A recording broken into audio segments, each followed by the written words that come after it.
Avez-vous déjà ressenti que le passé d'une famille pouvait cacher un silence tellement profond qu'il finit par avaler un nom entier? À Quimper, en 1964, une jeune institutrice entra par hasard dans une boutique d'antiquités, un soir de pluie. Elle y découvrit une photographie oubliée, prise en 1931, où une domestique souriait, mais dont les yeux semblaient implorer qu'on l'écoute. Et ce qui allait être révélé 33 ans plus tard autour de cette même photo, bouleversa toute une communauté qui, jusque-là, avait préféré se taire.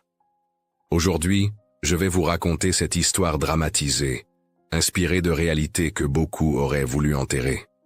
Avant de commencer, si cette histoire dramatisée vous touche déjà, abonnez-vous, mettez un like et dites-moi de quelle ville vous regardez. Votre soutien permet que ce type de récit, qui éclaire des fragments oubliés de notre mémoire collective, continue d'exister ici. Quimper, octobre 1964. La pluie frappe les carreaux de la boutique d'antiquités comme elle l'avait fait 33 ans plus tôt. Marianne Kermarek, 35 ans, institutrice aux mains tachées de craie, s'arrête devant une photographie ancienne posée entre un pichet ébréché et une boîte à couture. Son cœur manque un battement. Parce que sur cette image en noir et blanc, dans l'angle droit du cadre, presque effacé par le temps, une jeune femme la regarde. Une femme dont le sourire poli contraste violemment avec les yeux arrondis de terreur pure. Une femme que Marianne n'a jamais connue, mais dont elle porte le nom comme seconde marraine. Une femme qui a disparu par une nuit de tempête et dont personne pendant 33 ans n'a osé prononcer le nom. Cette photographie fut prise le 15 octobre 1931 dans une cuisine de grande maison bourgeoise. Au centre, la famille Villeroy pose avec la raideur qu'impose l'époque. Le patriarche Armand, assis, le regard dur d'un commerçant qui compte chaque sou. Son épouse Cécile, collier de perles au cou, sourire figé de femme qui sait tenir sa place. Leur fils Henri, 26 ans, en uniforme civil de coopérative agricole, les épaules carrées de celui qui héritera. Et la petite Louise, 4 ans, installée dans une chaise haute, les yeux vides d'une enfant qu'on a forcée à rester immobile trop longtemps. Derrière eux, une soupière fumante, un lampion à huile qui projette des ombres tremblantes, une fenêtre à guillotine, où l'on devine déjà les premières gouttes de pluie marquant le bois. Mais c'est elle que Marianne fixe. Léonie Kerbelec, 22 ans, domestique de la maison, tablier grossier sur une robe usée, mains rougies par la soude caustique et l'eau glacée, qu'elle cache instinctivement dans les manches en servant la soupe. Un sourire d'obéissance, celui qu'on apprend quand on dort dans une chambre sans chauffage et qu'on se lève à 5 heures pour allumer le fourneau avant que la famille ne se réveille. Mais les yeux, eux, ne mentent pas. Ils sont tournés vers la fenêtre, élargis par une connaissance que les Villeroy n'ont pas encore. Léonie a grandi à la campagne. Elle sait lire le ciel comme d'autres lisent les journaux. Elle sait que ce type de nuage, cette couleur du vent, signifie une tempête qui arrivera plus tôt que prévu. Sur le rebord de la fenêtre, un détail que Marianne reconnaît immédiatement. Une paire de petits sabots en train de sécher. Des sabots d'enfant, faits de tissu de sacs de farine, brodés avec soin d'un M rouge. M pour Marianne. Un cadeau que Léonie préparait pour sa filleule, la fille de Rose, sa meilleure amie, la vendière du quartier. Dans 3 heures, Léonie sera partie. Dans 3 heures, la famille Villeroy affirmera qu'elle est partie à Brest sans prévenir. Dans 3 heures commencera un silence de 33 ans, qui ne sera brisé que par cette photographie retrouvée, intacte, dans une boutique poussiéreuse un jour de tempête. Marianne retourne la photo. Au dos, d'une écriture élégante, quelqu'un a écrit seulement une date et un lieu. Aucun nom. Comme si ceux qui posaient étaient les seuls à mériter d'être identifiés. La vendeuse s'approche. Une vieille dame aux cheveux gris qui connaît chaque objet de son magasin. « Vous la voulez, mademoiselle ? » Ce n'est pas une question. Marianne hoche la tête, incapable de parler, parce qu'elle vient de comprendre quelque chose que personne dans sa famille n'a voulu lui dire. Sa marraine Léonie n'est pas partie. Elle a été effacée, comme on efface une tache, comme on coupe le bord d'une photographie pour ne garder que ce qui compte vraiment. Dehors, le vent se lève, un vent d'ouest, chargé d'Atlantique et de sel. le même vent qui soufflait le 15 octobre 1931. Marianne glisse la photographie dans son sac et sort sous la pluie. Elle a une seule certitude maintenant. Elle doit retrouver sa mère. Rose Kermarek, 57 ans, les mains déformées par l'arthrite précoce, qui lave encore le linge de la famille Villeroy chaque jeudi depuis 33 ans. Rose qui, chaque fois que Marianne était petite et demandait où était passée sa marraine, répondait la même chose. Elle est partie, mais pas de son plein gré. C'était la seule fois où Rose ne mentait pas. Et aujourd'hui, avec cette photographie dans les mains, Marianne va enfin découvrir ce que signifie vraiment partir sans son plein gré. Parce que pour comprendre comment Léonie a disparu, il faut remonter 6 mois plus tôt. Au printemps 1931, quand une jeune fille de la campagne bretonne arrivait en ville avec tous ses rêves dans un baluchon, convaincue que le monde était juste et que le travail honnête protégeait de tout. Avril 1931. Léonie Kerbelec arrive à Quimper avec 18 francs cousus dans la doublure de sa jupe. C'est tout ce que son père a pu lui donner avant qu'elle ne parte pour ce qu'on appelle, dans les campagnes bretonnes, être mise en placement. Le système est simple et documenté dans les archives départementales depuis des décennies. Les filles de paysans pauvres deviennent domestiques internes dans les maisons bourgeoises. On leur offre un toit, 2 repas par jour et un salaire qui varie entre 15 et 25 francs par mois, selon le bon vouloir des patrons. En échange, elles travaillent du lever au coucher du soleil, dorment dans des chambres sans chauffage et apprennent à devenir invisibles. La maison Villeroy se dresse rue de la Providence, une bâtisse en pierre de taille avec des volets verts et une porte en chêne massif qui grince toujours du même côté. Léonie y entre un mardi matin. Madame Cécile l'attend dans le salon, assise très droite, les mains croisées sur les genoux. Elle inspecte Léonie comme on inspecte un cheval au marché. Les dents, les mains, la posture. Puis elle énonce les règles. Lever à 5 heures pour allumer le fourneau. Pas de visite, pas de bruit après 21 heures. Les dimanches après-midi sont libres, à condition d'assister à la messe du matin. Et surtout, ne jamais manger à la table de la famille. Les domestiques mangent debout, à la cuisine, avec les restes. C'est ainsi que fonctionnent les bonnes maisons. Et les Villeroy tiennent à leur réputation. Ce que Cécile ne dit pas, c'est qu'elle compte les morceaux de pain que Léonie consomme, qu'elle vérifie chaque soir que toutes les cuillères en argent sont bien dans le tiroir, que son mari Armand mesure le niveau de vin dans les bouteilles pour s'assurer que personne ne se sert. Les manuels de bonne maison de l'époque prescrivent cette discipline. On y lit des phrases comme celle-ci. Une servante bien tenue ne pose jamais de questions et ne lève jamais les yeux plus haut que nécessaire. Léonie apprend vite. Elle baisse les yeux, sourit poliment et pleure seulement la nuit, quand ses mains crevassées par la soude caustique la brûlent tellement qu'elle ne peut pas dormir. Mais il y a Rose Kermarek, 24 ans, lavandière du quartier, avec un parapluie rapiécé 14 fois et un rire qui fait tourner les têtes. Elles se rencontrent au lavoir public, le bassin de pierre où toutes les femmes du quartier viennent laver le linge. Le lavoir est plus qu'un lieu de travail. Il est le centre de la vie sociale féminine dans les villages bretons, comme le montrent les nombreuses photographies d'époque conservées dans les musées régionaux. C'est là que les nouvelles circulent, que les amitiés se forment, que les femmes se soutiennent dans le silence complice de celles qui connaissent le poids des seaux et le froid de l'eau. Rose voit immédiatement les mains de Léonie, les crevasses profondes, le sang séché sous les ongles. Elle sort de son panier un morceau de savon aux cendres, doux et gras, et le tend à la jeune fille. « Garde-le, ça aide. » Léonie veut refuser, mais Rose insiste. Elle sait ce que c'est. Elle a commencé à laver du linge à 12 ans, quand son père est mort en mer. Elle a élevé sa fille Marianne seule, à coups de lessive et de nuits blanches, et elle reconnaît dans les yeux de Léonie cette solitude particulière des filles, qu'on a envoyées en ville trop jeunes. Elles deviennent amies comme on devient sœurs.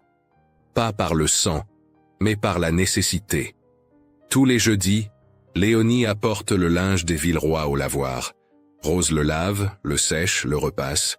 C'est pendant ces jeudis que Léonie parle. Elle raconte ses rêves. Un jour, elle veut ouvrir un petit comptoir de galettes avec Rose.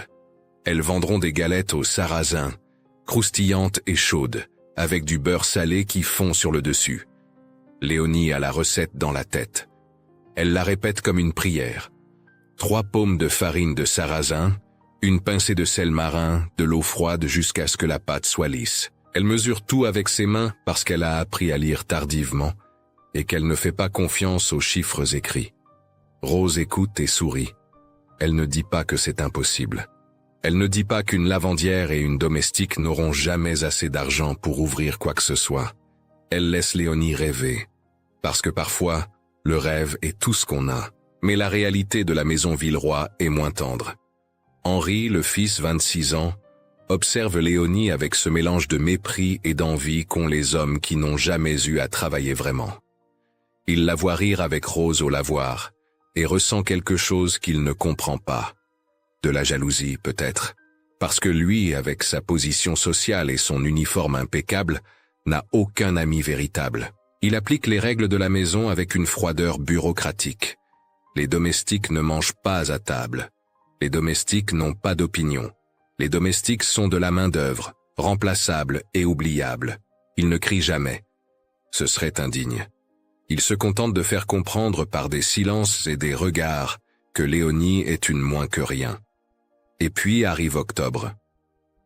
L'automne breton, avec ses tempêtes de l'Atlantique qui frappent la côte à plus de 100 km par heure, comme le documentent les données météorologiques historiques. Les pêcheurs comme Yann Le Squarnec, 48 ans, cousin éloigné de Rose, savent lire ces signes. Ils voient la couleur du ciel, sentent la direction du vent, et rentrent leur bateau avant que la mer ne se déchaîne. Léonie, elle aussi, a grandi en écoutant ces signes. Alors quand, le 15 octobre au soir, elle voit les nuages s'accumuler à l'ouest avec cette teinte particulière de plomb fondu, elle sait. Dans quelques heures, ce sera l'enfer. Et Rose a laissé une brassée de linge au lavoir. 15 octobre 1931, 18h45. La cuisine de la maison Villeroy sent le bouillon de légumes et le pain rassis qu'on réchauffe. Léonie remue la soupière en fonte, les mains protégées par un torchon usé parce que les manches isolantes ont été données aux bonnes œuvres de la paroisse. Dehors, le ciel vire au gris acier. Elle jette un coup d'œil par la fenêtre à Guillotine et son estomac se noue. Ce n'est pas une tempête ordinaire. C'est le type de vent qui arrache les volets, qui fait déborder les rivières Audet et Stéhir en quelques heures, qui isole les villages pendant des jours. Le type de vent qui tue ceux qui sont dehors au mauvais moment. Sur le rebord de la fenêtre, les petits sabots qu'elle a confectionnés pour Marianne sèchent doucement. Elle les a faits avec du tissu de sac de farine, cousu serré, brodé d'un M rouge avec le fil qu'elle a récupéré en raccommodant les chaussettes de Monsieur Henri. Demain, elle devait les apporter à Rose. Demain, Marianne, 2 ans, aurait enfin de vrais chaussons pour marcher sans se blesser. Mais il y a ce linge, cette brassée que Rose a laissée au lavoir ce matin, trop occupée avec une commande urgente de Madame Leblanc. Si la tempête éclate, le linge sera perdu. Et Rose ne peut pas se permettre de perdre du linge. Chaque drap compte. Chaque torchon représente des sous dont elle a besoin pour nourrir Marianne. Cécile entre dans la cuisine, déjà habillée pour la photographie. Sa robe noire du dimanche, son collier de perles qu'elle ne porte que pour les grandes occasions, ses cheveux tirés en chignon strict. Derrière elle, Armand traîne les pieds. Il déteste ces mises en scène, mais Cécile a insisté. Une photographie de famille, dit-elle, c'est important. C'est la preuve qu'on est quelqu'un.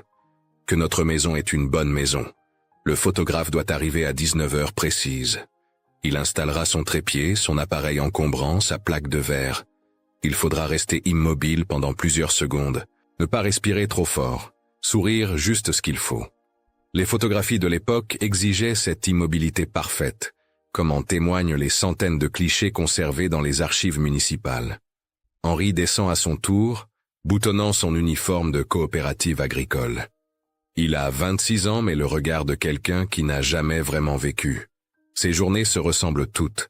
Paperasse, déjeuner professionnel, retour à la maison où sa mère lui sert son dîner pendant que Léonie reste debout dans un coin, attendant l'autorisation de débarrasser. Il ne la regarde jamais vraiment. Pour lui, elle est un meuble qui bouge. Un meuble qui, parfois, l'agace parce qu'il l'entend rire avec Rose au lavoir, et qu'il ne comprend pas comment des gens aussi pauvres peuvent avoir l'air aussi heureux. Léonie sert la soupe, une louche par personne, en commençant par monsieur, puis madame, puis Henri, puis la petite Louise. La fillette, 4 ans, la regarde avec ses yeux vides d'enfant qu'on a trop grondé pour qu'elle reste sage. On l'installe dans sa chaise haute. Elle ne pleure même plus.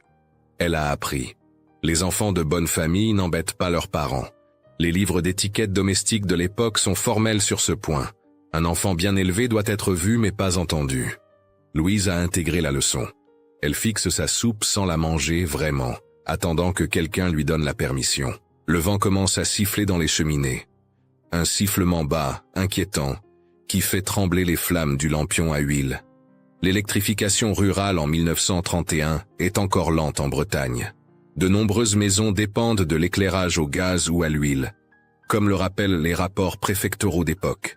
Le lampion jette des ombres dansantes sur les murs, donnant à la cuisine une atmosphère étrange, presque irréelle. Dehors, les premières gouttes commencent à frapper les carreaux. Grosses, lourdes, espacées. Le prélude. On frappe à la porte. Le photographe. Un homme maigre, avec une moustache en guidon et des mains qui sentent le révélateur chimique. Il entre avec son matériel, salue poliment, installe son trépied devant la table. Cécile arrange tout le monde. Armand au centre, assis, elle-même debout à sa droite, la main posée sur le dossier de la chaise en un geste de propriété discrète. Henri à gauche, torse bombé. Louise dans sa chaise haute, forcée à sourire. Et puis elle voit Léonie, debout près du fourneau, essayant de se faire invisible. Un instant d'hésitation passe sur le visage de Cécile. Une domestique dans une photographie de famille. Ce n'est pas convenable. Mais le photographe est déjà en train de régler son appareil. Et puis, après tout, Léonie est presque dans l'ombre, sur le bord du cadre. On pourra toujours recadrer plus tard. Léonie comprend. Elle n'est là que par accident. Une silhouette floue qu'on coupera de l'image finale. Mais elle ne bouge pas, parce qu'elle pense à ce linge. À Rose qui dort mal depuis des semaines à cause de ses mains qui la font souffrir. À Marianne qui a besoin de ses sabots. Le photographe lève la main. Tout le monde doit rester immobile. Ne pas bouger. Sourire. Léonie sourit aussi de ce sourire poli qu'elle a appris à produire sur commande. Mais ses yeux, eux, ne peuvent pas mentir. Ils se tournent vers la fenêtre, vers ce ciel qui s'obscurcit trop vite, vers cette tempête qui approche et qui va tout changer. Le photographe compte. 3, 2, 1. Le flash de magnésium explose. Une lumière blanche, aveuglante, qui fixe pour toujours cet instant. La famille Villeroy, droite et respectable. Et Léonie Kerbelec, fantôme sur le bord du cadre, les yeux déjà ailleurs. Déjà dans la tempête qu'elle est la seule à voir vraiment venir.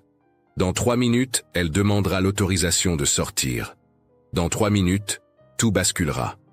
Mais pour l'instant, elle est encore là, encore visible, encore quelqu'un. 19h03. Le photographe range son matériel. La famille Villeroy se détend enfin. Les sourires figés s'effaçant comme de la poussière qu'on essuie. Léonie reprend le service. Elle débarrasse les bols de soupe, les empile dans l'évier en pierre. Ses mains tremblent légèrement. Pas de fatigue. De peur, parce que dehors, le vent hurle maintenant pour de bon. Les volets claquent, les branches du vieux chêne de la cour griffent les murs, et elle pense à ce linge, à Rose, à Marianne qui n'aura pas ses sabots si tout est perdu. Elle s'approche de Madame Cécile qui compte déjà les cuillères dans le tiroir. Cette manie obsessionnelle qu'elle a chaque soir. Madame, pardonnez-moi. Le linge de Madame Rose est resté au lavoir. Si la tempête éclate vraiment, il sera trempé, peut-être emporté. Je peux y aller 5 minutes. Juste 5 minutes pour le récupérer et le ramener. Cécile lève les yeux. Son premier réflexe est de refuser.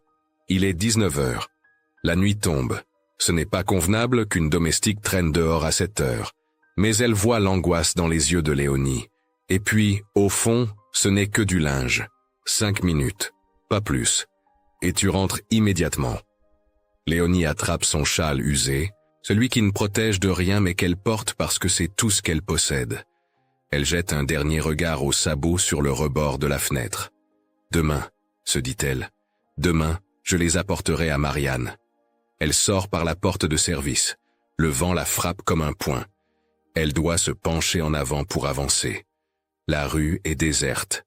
Les gens censés sont déjà chez eux, portes et volets fermés. Quimper en 1931, avec ses rues étroites et ses maisons de pierre, devient un labyrinthe dangereux quand le vent atlantique se déchaîne ainsi. Le lavoir n'est qu'à 200 mètres. 200 mètres qui, ce soir-là, représentent un monde. Léonie court, la tête baissée, le châle plaqué contre elle. Elle arrive au bassin de pierre. L'eau monte déjà. Les rivières Odet et Steyr, qui traversent la ville, sont connues pour leur crue rapide lors des tempêtes, comme le documentent les chroniques locales. En quelques heures, un orage violent peut transformer ces cours d'eau tranquilles en torrents déchaînés. Le linge de Rose est là, trempé, coincé entre deux pierres. Léonie le tire, les sort tant bien que mal, le roule en boule. C'est à ce moment qu'elle réalise. Les sabots. Elle a oublié les sabots. Elle hésite. Retourner maintenant. Les prendre. Faire un nœud propre. Les laisser bien en vue pour que Rose les trouve demain. Parce qu'une marraine qui promet des sabots et ne les apporte pas, ce n'est pas une marraine digne de ce nom. Alors elle court de nouveau, luttant contre le vent qui veut la renverser. Elle arrive à la maison Villeroy. La porte de service est fermée, verrouillée. Henri. C'est toujours Henri qui ferme tout à clé dès que la nuit tombe. Les domestiques n'ont pas besoin de clé, dit-il. S'ils sont dehors après l'heure, c'est qu'ils n'ont rien à faire dans cette maison. Léonie frappe.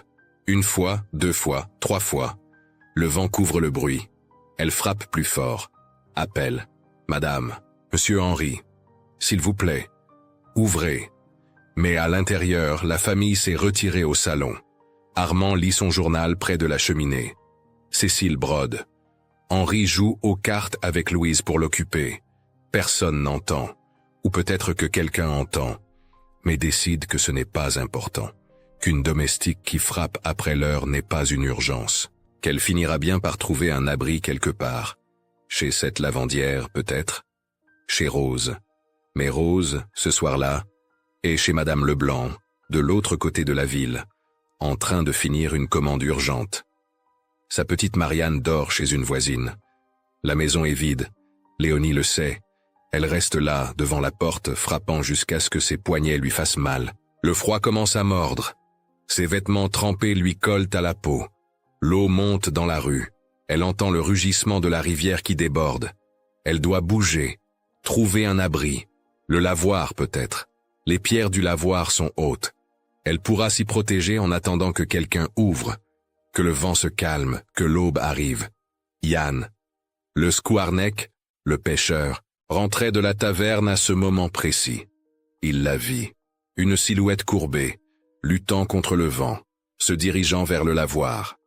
Il pensa crier, l'avertir que c'était dangereux, que l'eau montait trop vite.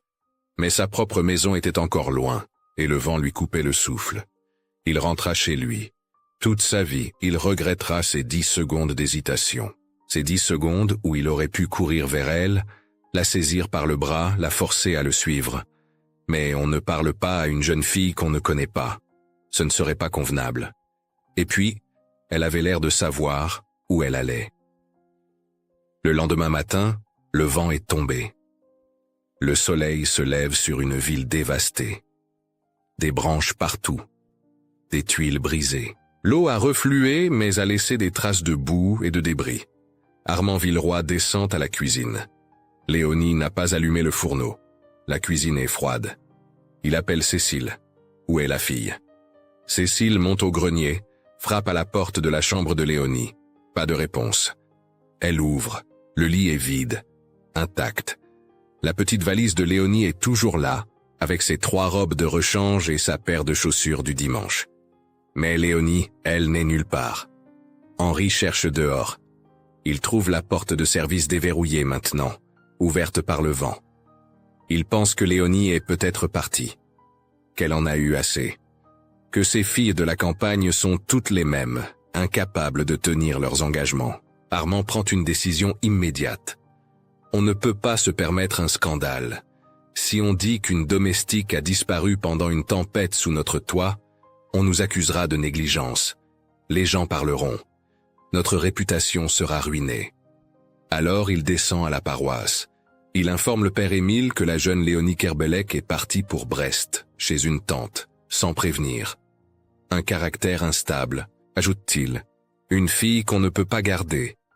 Le père Émile hoche la tête. Il ne pose pas de questions. Les Villeroy sont les plus généreux donateurs de la paroisse. On ne contrarie pas les gens importants pour une domestique qui a probablement juste trouvé une meilleure place ailleurs. Rose apprend la nouvelle au lavoir. Une voisine le lui dit en passant.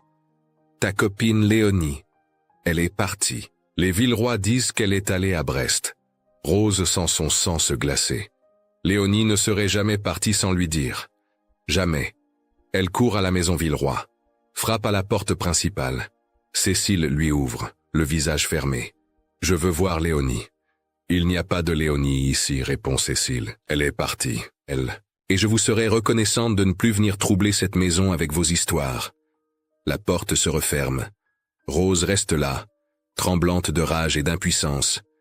Sans argent, sans position sociale, sans famille respectable. Sa parole ne vaut rien contre celle des Villeroy. Elle retourne au lavoir. C'est là qu'elle les trouve. Les sabots minuscules, posés sur une pierre, pliés proprement, noués avec un fil de raffia. Comme quelqu'un qui savait qu'elle reviendrait les chercher. Comme quelqu'un qui ne serait jamais parti sans les laisser à leur place. Rose les prend dans ses mains. Et elle comprend. Léonie n'est pas partie. Elle a disparu. Et personne ne la cherchera jamais.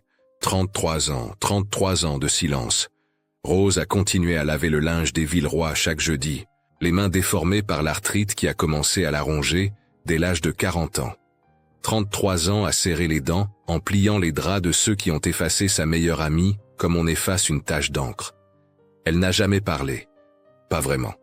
Elle a gardé les sabots dans un sac de toile caché au fond d'une armoire. Pas comme preuve pour un tribunal, comme mémoire morale, comme serment silencieux que, un jour, quelqu'un comprendrait. Ce jour arrive le 18 octobre 1964. Marianne Kermarek, désormais institutrice, entre dans la maison de sa mère avec la photographie à la main. Rose est en train d'étendre du linge dans la cour. Ses doigts noueux ont du mal à tenir les pinces. Elle se retourne, voit la photo. Et son visage se vide de toute couleur. Où as-tu trouvé ça? Marianne explique. L'antiquaire. La boutique poussiéreuse. Le prix dérisoire pour une vie entière. Rose prend la photographie. Ses mains tremblent. Elle fixe Léonie. Ce sourire poli. Ses yeux terrifiés. Cette dernière image avant la disparition. Puis elle va chercher le sac de toile. Sort les sabots. Voilà. C'est tout ce qui reste d'elle. Et pendant 33 ans, personne n'a voulu écouter. Mais Marianne écoute. Pour la première fois, Rose raconte tout. La tempête. La porte verrouillée. Le mensonge des Villeroy.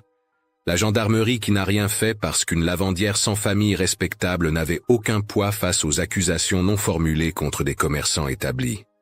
Les voisins qui ont choisi le silence pour protéger leurs propres emplois. Le père Émile qui préférait les donations généreuses à la vérité inconfortable.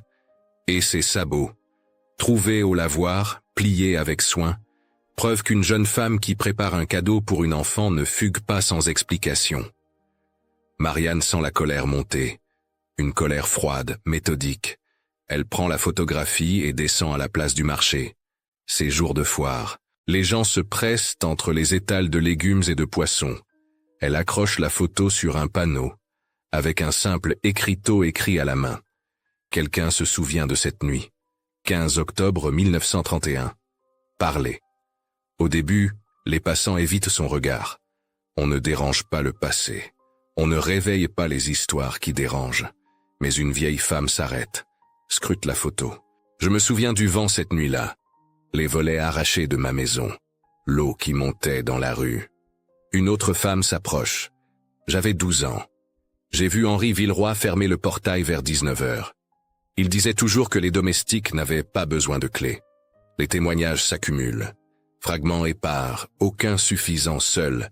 Mais ensemble, ils dessinent une vérité. Jan Le Skwarnek, maintenant âgé de 81 ans, s'approche en boitant. Il retire son béret. J'ai vu une silhouette cette nuit-là. Une jeune femme qui courait vers le lavoir. J'aurais dû l'arrêter. Toute ma vie, j'aurais dû. Sa voix se brise. Marianne pose une main sur son épaule. Ce n'est pas votre faute. C'est la faute de ceux qui ont fermé la porte, de ceux qui ont menti, de ceux qui ont choisi leur réputation plutôt qu'une vie. Le soir même, une nouvelle tempête éclate, comme si le ciel voulait rejouer la scène. Marianne prend la photographie et les sabots. Rose la suit, malgré ses mains qui protestent. Elle traverse la rue sous la pluie battante et frappe à la porte des Villeroy. Cécile ouvre. Elle a maintenant 78 ans. Veuve depuis 6 ans, seule dans cette grande maison où les fantômes pèsent plus lourd que les meubles.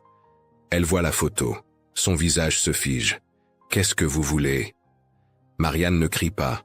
Sa voix est calme, ferme. « Je veux que vous prononciez son nom. Juste ça. Dites qu'elle a existé. » Cécile veut refermer la porte. Mais quelque chose dans le regard de Marianne l'arrête. Ce n'est pas de la haine, c'est de la détermination.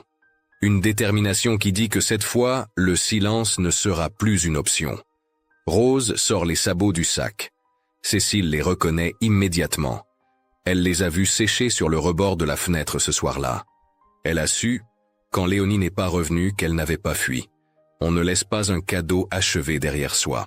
On ne plie pas proprement quelque chose qu'on abandonne. « Madame, » dit Marianne, « vous aviez une vie à protéger. Je le comprends. Mais elle aussi en avait une. » Le tonnerre éclate. Cécile sent ses jambes faiblir. Elle s'accroche au chambranle de la porte. Pendant 33 ans, elle a vécu avec ce poids. Pendant 33 ans, elle a fait semblant de croire aux mensonges de son mari. Que Léonie était partie, qu'elle avait été instable, qu'on n'y pouvait rien. Mais la vérité, elle l'a toujours su. Ils auraient dû ouvrir la porte. Ils auraient dû chercher. Ils ont choisi la respectabilité plutôt que la décence. Et aujourd'hui, 33 ans plus tard, la facture arrive. « Venez avec moi », murmure-t-elle. Les 3 femmes descendent vers le lavoir. L'eau monte, comme en 1931. Le vent hurle. Rose étend la photographie sur la pierre mouillée, tenant les bords pour que le vent ne l'emporte pas. Marianne tient les sabots. Cécile, qui n'a jamais mis les pieds au lavoir en 78 ans de vie, regarde autour d'elle. C'est ici que Léonie venait chaque semaine. Ici qu'elle riait avec Rose. Ici qu'elle rêvait d'un comptoir de galettes. Ici qu'elle est morte, seule, pendant que sa famille fermait les yeux et verrouillait les portes. « Dites son nom », répète Marianne, « pour que le village l'entende, pour qu'elle existe à nouveau. » Cécile prend un sabot de ses mains tremblantes. Elle fixe le reflet de l'eau de pluie sur la pierre. Elle ferme les yeux. Et comme si elle arrachait une épine plantée depuis 33 ans dans sa poitrine, elle prononce. Léonie. Le nom résonne. Bas, mais ferme. Rose répète. Léonie Kerbelec. Marianne ajoute. Léonie, ma marraine. Et alors, comme si elles avaient attendu cette permission pendant 3 décennies, les femmes du quartier commencent à sortir de leur maison. Une à une, sous la tempête. Lavandière, couturière, cuisinière, institutrice. Elles s'approchent du lavoir. Et elles répètent, chacune à son tour. Léonie. Léonie. Léonie. Pas comme une prière, comme une restitution. Le tonnerre recule. La pluie faiblit. Et cette nuit-là, on ne retrouve pas de corps.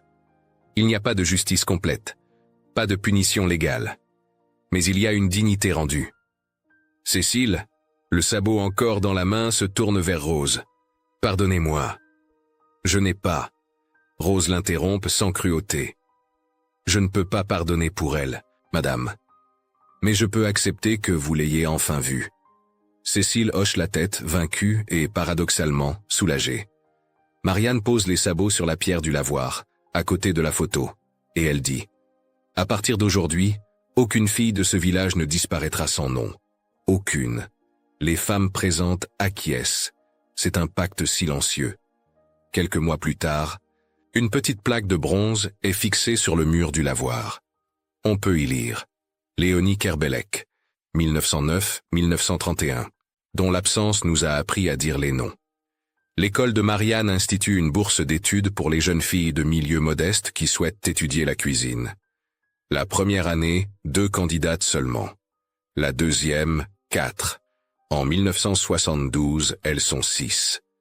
Lentement, patiemment, le rêve que Léonie n'a jamais pu réaliser prend forme dans les mains d'autres filles, qui, elles, auront la chance de choisir.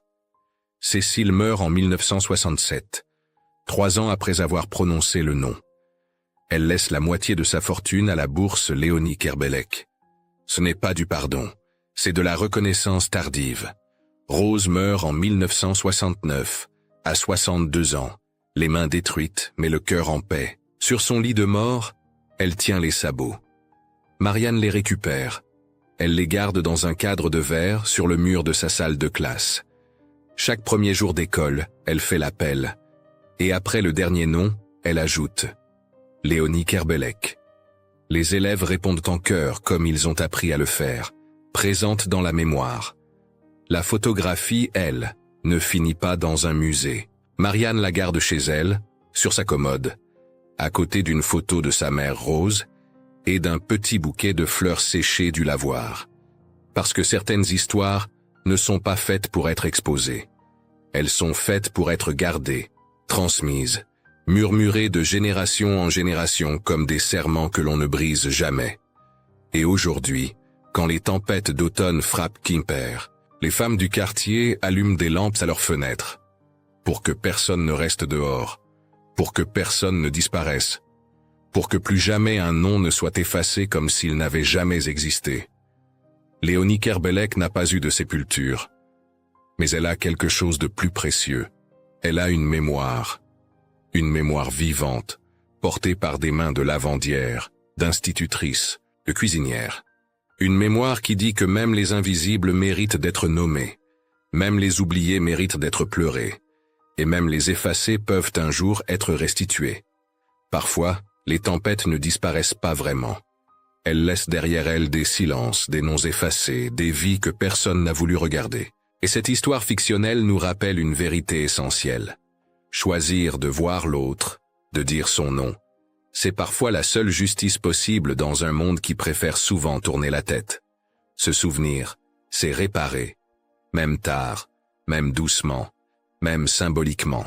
Et vous, qu'est-ce que cette histoire vous fait ressentir sur la manière dont certaines personnes deviennent invisibles dans les familles ou dans les villages? Avez-vous déjà eu le sentiment que la vérité d'un proche avait été enterrée par convenance? Quelle mémoire silencieuse dans votre famille ou votre ville mérite encore d'être éclairée? Si vous êtes arrivé jusqu'ici, écrivez simplement « mémoire » dans les commentaires. Cela me montrera que vous faites partie de ceux qui n'oublient pas. Dites-moi aussi de quelle ville vous regardez cette vidéo. Et, si vous le souhaitez, partagez une petite histoire ancienne de vos parents, grands-parents ou arrière-grands-parents.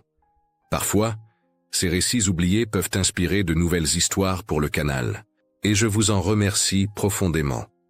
N'oubliez pas de vous abonner, d'aimer la vidéo, d'activer la cloche et de la partager si cette histoire vous a touché. Et cliquez sur la carte finale pour découvrir les prochaines histoires. Des récits qui, comme celui-ci, explorent nos fragilités, nos silences, et cette mémoire humaine qui refuse de disparaître.